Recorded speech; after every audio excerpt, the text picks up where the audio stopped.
Hello friends, आपका फिर से स्वागत है आपके अपने चैनल द प्रसाद एडुकेटर पर। जैसा कि कहा था पिछले वीडियो में कि अब हम ग्राफ सीखेंगे, तो आज का जो टॉपिक है वो है ग्राफ। इसमें हम अलग अलग तरीके के ग्राफ सीखेंगे कि जब लेस देन का ग्राफ हो तो कैसे ड्रॉ होगा, यानी उसका जो हल क्षेत्र होगा वो कहाँ होगा, जब ग्रेटर देन का होगा तब कहाँ होगा, या जब समीकरण दी जाएगी तो उसका हल क्षेत्र कहाँ होगा। ये सब हम इस वीडियो में सीखने वाले हैं। और इसके साथ ही आज हम एक ग्राफ भी ड्रॉ करेंगे जो हमने लास्ट वीडियो में जो इक्वेशन सॉल्व करना सीखी थी उसका। तो आइए शुरुआत करते हैं। जैसा कि आपको दिख रहा है कि मैंने यहाँ एक इजी सा ग्राफ बनाया है, अब इसको सॉल्व करते हैं। इसके लिए मैंने कुछ क्वेश्चंस लिए हैं, 4 टाइप के मैंने क्वेश्चंस लिए जिससे हमारी सारी क्वेरीज जो है वो क्या हो जाएगी, सॉल्व हो जाएगी। कैसे?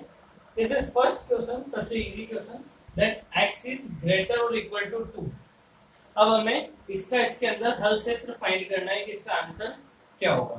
तो जब भी ऐसा क्वेश्चन आए सबसे पहले क्या करना है, x इज इक्वल टू 2। तो x पर क्या करनी है, x इज इक्वल टू 2, ये x is equal to 2, x बराबर 2। तो इस पर हमको एक स्ट्रेट लाइन ड्रॉ कर देंगे। ये स्ट्रेट हो नहीं पाई, बट एज्यूम दैट कि हमने एक स्ट्रेट लाइन ड्रॉ कर दी।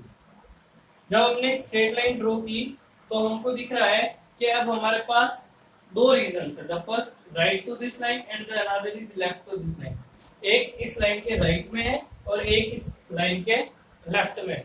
अब हमें इनका क्या निकालना है, हल क्षेत्र निकालना है कि इसका हल क्षेत्र क्या होगा। तो इसकी इजी सी ट्रिक क्या है, x की जगह 0 पुट कर दो। x की जगह क्या पुट कर दो, 0। और देखो इक्वेशन राइट है कि रॉन्ग है। तो देखो 0 इज ग्रेटर और इक्वल टू 2, क्या 0 2 से बड़ा होता है? तो नहीं। तो ये जो स्टेटमेंट दिख रहा है ये हमको क्या दिख रहा है, फॉल्स। जब भी स्टेटमेंट फॉल्स हो, जब भी स्टेटमेंट गलत हो, तो हमारा जो हल क्षेत्र होगा वो क्या होगा, मूल बिंदु से दूर, ओरिजिन से दूर होगा। तो इसका हल क्षेत्र क्या हो जाएगा, इसका हल क्षेत्र हो जाएगा ये, यानी ओरिजिन इसके हल क्षेत्र में नहीं होगा, मूल बिंदु इसके हल क्षेत्र में नहीं होगा। सिमिलरली एक और क्वेश्चन है, that y is less than और इक्वल टू 3। जब भी ऐसा क्वेश्चन मिले तो क्या करना है, y इज इक्वल टू 3 पर एक लाइन ड्रॉ करो। ये रहा, y इज इक्वल टू 3 पर हमने क्या ड्रॉ कर दी, एक लाइन ड्रॉ कर दी। Again we can see two region, the upper and the lower. तो अब हमें क्या करना है, अब हमें देखना है वापस वही, इसकी जगह क्या पुट करेंगे, 0। और देखो कि क्या ये इक्वेशन ट्रू है, 0 इज लेस देन और इक्वल टू 3। तो क्या 0 3 से छोटा होता है क्या? तो ये स्टेटमेंट बिल्कुल क्या है, सही है, ये स्टेटमेंट सत्य है। और जब भी स्टेटमेंट सत्य होगा तो उसका जो हल क्षेत्र होगा वो मूल बिंदु की तरफ होगा। तो यहाँ देखो मूल बिंदु इसके नीचे की तरफ है कि ऊपर की तरफ, तो हमें दिख रहा है कि इसका मूल बिंदु कहाँ है, नीचे। तो इसका हल क्षेत्र कहाँ होगा, नीचे की तरफ इसका हल क्षेत्र होगा। तो यहाँ से हमने सिंगल वेरिएबल वाला देखा कि जब सिंगल वेरिएबल हो तो हमें किस तरीके से हल क्षेत्र फाइंड करना है। इसकी सीधी सी ट्रिक मैंने आपको बताई कि 0 रखो और देखो कि स्टेटमेंट सही है या गलत। अगर स्टेटमेंट सही है तब तो उसका जो हल क्षेत्र होगा वो मूल बिंदु वाली साइड होगा, और अगर स्टेटमेंट गलत है तो उसका हल क्षेत्र मूल बिंदु से दूर होगा। तो ये तो हो गया सिंगल वेरिएबल वाला। पर जब हमें एक समीकरण या दो समीकरण दे दी जाए तो हम उनको कैसे हल करेंगे, तो उनको हल करने का तरीका सीखना है। सबसे पहले अगर इस तरीके से एक इक्वेशन दी है तो हमको एक लाइन ड्रॉ करनी है। लाइन ड्रॉ कैसे की जाएगी कि सबसे पहले x की वैल्यू रखो 0। x की वैल्यू क्या रखी, 0। तो हमारे पास इक्वेशन क्या बनी, y इज ग्रेटर और इक्वल टू -1। यस और नो? दूसरे टाइम हमको y को क्या रखना है, 0। तो इक्वेशन क्या बनी, x इज ग्रेटर और इक्वल टू -1। तो सबसे पहले हमने एक बार x को 0 किया और एक बार y को 0 किया। अब हमें यहाँ से कोऑर्डिनेट बनाने पड़ेंगे, यानी जब x 0 है तो y की वैल्यू क्या है, -1। तो यहाँ पर देखो जब x 0 है तो y की वैल्यू क्या है, -1। यानी हमको फर्स्ट पॉइंट मिल गया a। यस और नो? दूसरी बार जब x की वैल्यू -1 है तो y की वैल्यू क्या है 0। तो x की वैल्यू कितनी है -1, x की वैल्यू -1 और y की वैल्यू 0। ये हमको क्या मिल गए, 2 पॉइंट्स मिल गए। जब ये 2 पॉइंट मिले अब हमको, तो अब हमको क्या करना है, एक स्ट्रेट लाइन ड्रॉ कर देनी है जो इन दोनों पॉइंट्स से पास हो। तो ये हमने एक स्ट्रेट लाइन क्या कर दी, ड्रॉ कर दी।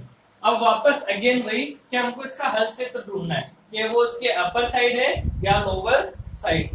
तो सेम थिंग आपको क्या करना है, इस बार x और y दोनों को 0 पुट करना है। x और y दोनों को 0 पुट करना है। तो मैंने पुट किया 0 + 0 इज ग्रेटर और इक्वल टू -1, यानी 0 ग्रेटर और इक्वल टू -1, यानी कि 0 या तो -1 से बड़ा है या बराबर है।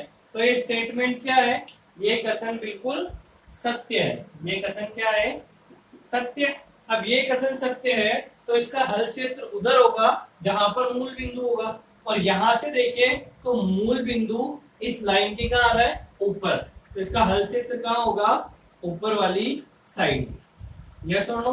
तो हमने ये भी देखा कि भाई जब भी एक इक्वेशन आ जाए तो हमको पहले एक को 0 करना है और दूसरे की वैल्यू फाइंड करनी है, फिर दूसरे को 0 करना है और फर्स्ट की वैल्यू फाइंड करनी है। उसके बाद सेम प्रोसीजर जो हमने सिंगल वेरिएबल में यूज किया था। अब लास्ट तरीके का जो ग्राफ है वो क्या है, वो ग्राफ है हमारे पास जब हमारे पास 2 इक्वेशन हो और उन दोनों इक्वेशंस का हमें कॉमन हल क्षेत्र फाइंड करना है। क्या फाइंड करना हो, कॉमन हल क्षेत्र।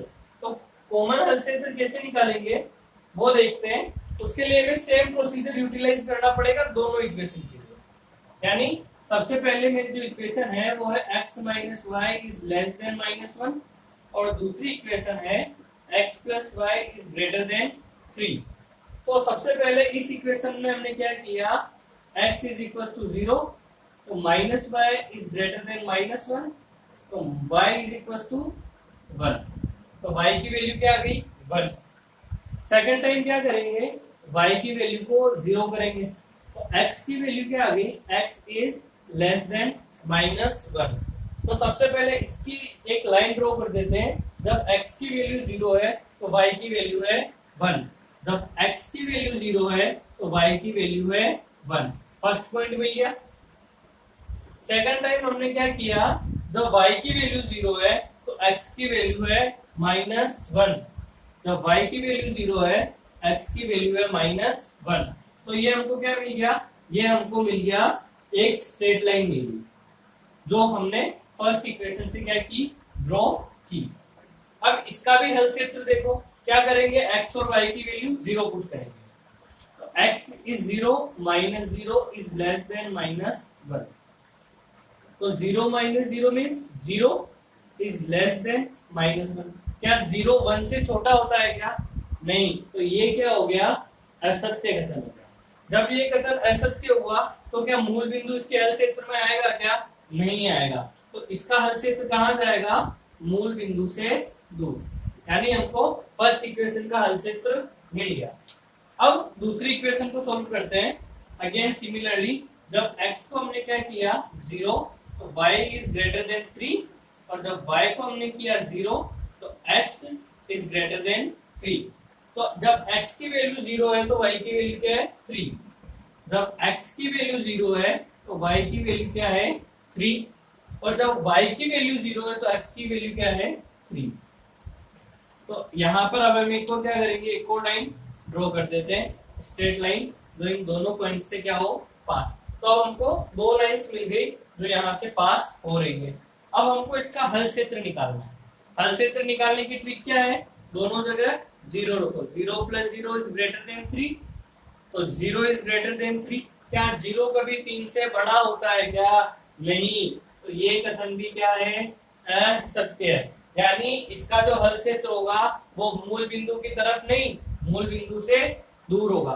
तो ये रही हमारी लाइन, तो इसका हल क्षेत्र कहाँ होगा, मूल बिंदु से दूर।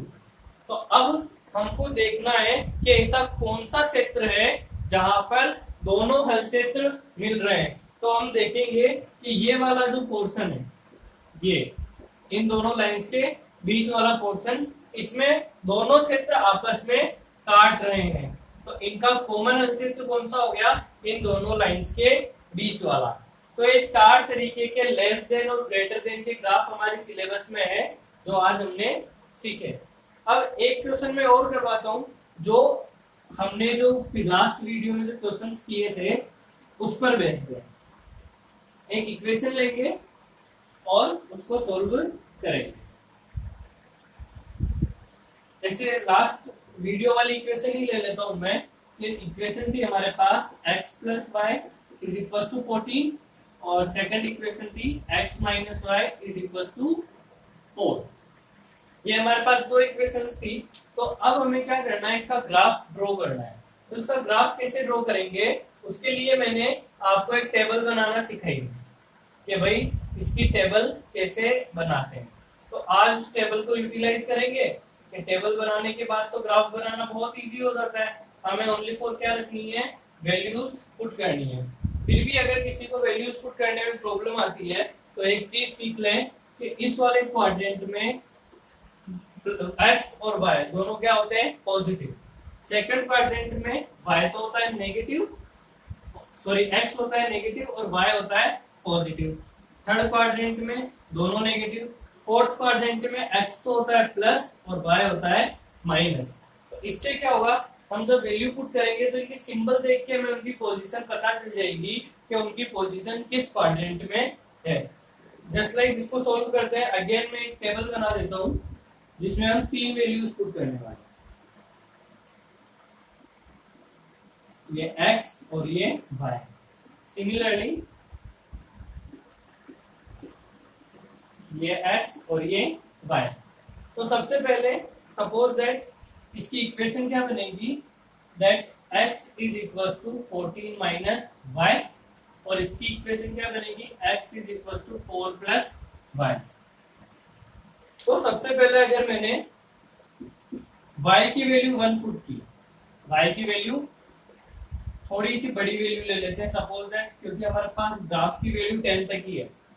तो एक काम करते हैं, यहाँ पर हम इसकी वैल्यू रख देते हैं 5। जब y की वैल्यू 5 है तो x की वैल्यू क्या होगी, 14 माइनस 5 यानी 9।